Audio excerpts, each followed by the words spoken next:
Assalamualaikum warahmatullahi wabarakatuh. Kembali lagi di channel saya, Bapak Ahim. Kali ini saya akan membahas tentang fakta-fakta unik tentang bahasa Inggris beserta beberapa sejarahnya. Kalau yang sudah ada tahu tentang fakta bahasa Inggris bisa share di kolom komen ya, kalau ada yang terbaru dan belum saya ketahui. By the way, this fact I take it from website fluent2.com. Yeah. So I take the content or the material from the website ya. Oke, fakta pertama yang perlu atau yang harus kita ketahui, ternyata Shakespeare menambahkan lebih dari 1000 kata ke dalam bahasa Inggris. So Shakespeare give big rule in English language, because he adds more than 1,000 words into the dictionary that we have used until now. Oke. Hampir semua orang di dunia pernah mendengar nama besar William Shakespeare. Ya udah gitu, penyair, penulis, sandiwara, terus sandiwara Inggris terkenal yang hidup di abad ke-16 ya.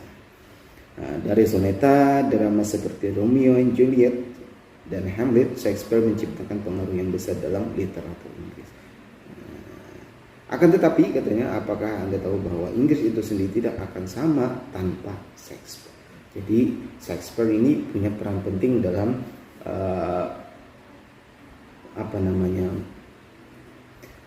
pengelolaan kosakata kita di dalam bahasa Inggris. Dia menambahkan 1000 lebih kosakata dalam bahasa Inggris di kamus ya. Terus Shakespeare menciptakan lebih dari 1000 kata yang ia masukkan ke dalam tulisan. Zaman sekarang penutur asli bahasa Inggris masih menggunakan kata-kata itu dalam bahasa sehari-hari. Berikut contoh yang ada yang dituangkan oleh Shakespeare dalam kamus atau disumbangsikannya dalam kamus, yaitu addiction. Addiction salah satu kata yang dibuat oleh Shakespeare. Ada pedals, cold blood, swagger, break the ice. Addiction ini tergantung pada sesuatu secara fisik atau psikologis.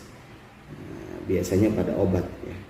Terus bedazzled, terpesona oleh sesuatu yang indah, and cold blood bisa berarti hewan berdarah dingin, and swagger cara berjalan menunjukkan lagak dan keangkuhan, and break the ice juga itu melepaskan ketegangan atau keheningan dalam percakapan. Nah, itu beberapa contoh dari kosakata yang ditambahkan oleh Shakespeare dalam bahasa Inggris.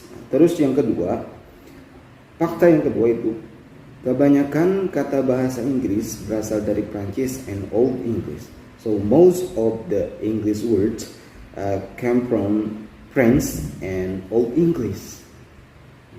How is that? Okay.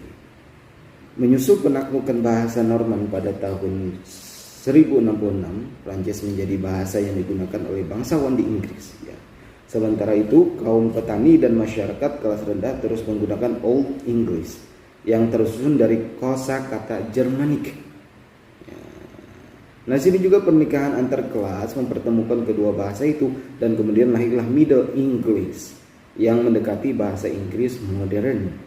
Mengapa fakta bahasa Inggris ini penting? Sejarah ini membantu Anda mengetahui kapan harus menggunakan kata tertentu. Kata-kata yang berasal dari Prancis biasanya dianggap lebih formal dan bergaya.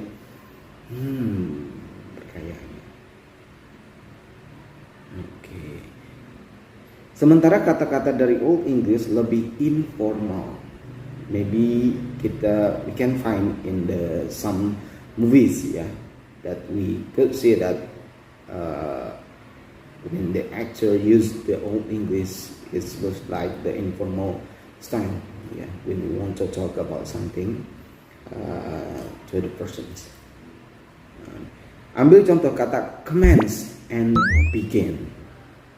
Yang sama-sama berarti mulai. Commence jauh lebih resmi, penutur asli bahasa Inggris hanya menggunakan dalam situasi formal. Jadi ada comments itu dalam situasi formal, dan begins itu dalam situasi yang biasanya informal juga ya. Anda dapat menggunakan ketika mendiskusikan urusan bisnis ya, seperti the marketing team comments work on the project. Di sisi lain, begin lebih casual and sering digunakan oleh penutur asli ya. Oke, terus kita pindah ke fakta unik yang ketiga. Ternyata Amerika Serikat tidak memiliki bahasa resmi. Secara teknis, Amerika Serikat tidak memiliki bahasa resmi pada level federal. Akan tetapi beberapa negara bagian mendeklarasikan bahwa bahasa Inggris adalah bahasa resmi mereka. Oleh karena itu ada namanya bahasa Inggris UK, United States, yang diklaim oleh Amerika Serikat. Artinya jika Anda menggunakan atau mengunjungi atau pindah ke Amerika Serikat, Anda dapat menemukan banyak penutur yang aslinya tidak menggunakan bahasa Inggris, sama seperti kita. Terus kita pindah ke fakta yang ke nomor 4 ya.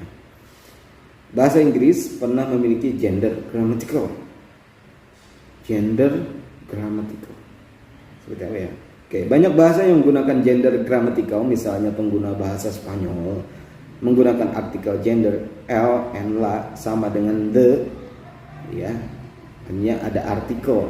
Jadi penggunaan artikel itu dulunya bahasa Inggris itu punya penggunaan gender grammatical, perbedaan penggunaan kosakata tertentu berdasarkan gender atau jenis kelamin.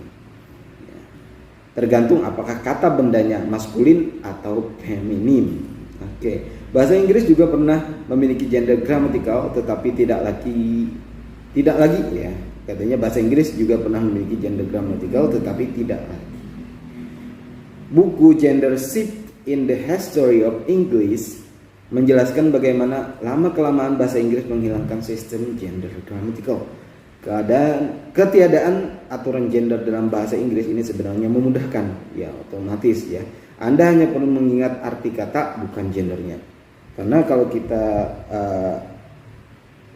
ketika when we want to talk about something to another person, or we want to have a conversation, and then the person is a girl or boys or man or woman, we're going to get a difficultness when we talk if English language still assume this gender,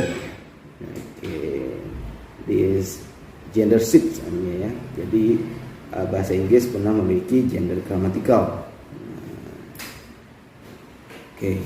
Nah, itu dulu ada fakta unik 4 ya. Sisanya atau fakta-fakta menarik lainnya tentang bahasa Inggris bisa kita lanjutkan di video yang selanjutnya ya. Thank you very much ya for your time for watching my video. If you have time and want to give me happy, just subscribe and give a notification on my video. Thank you very much. Salam sukses.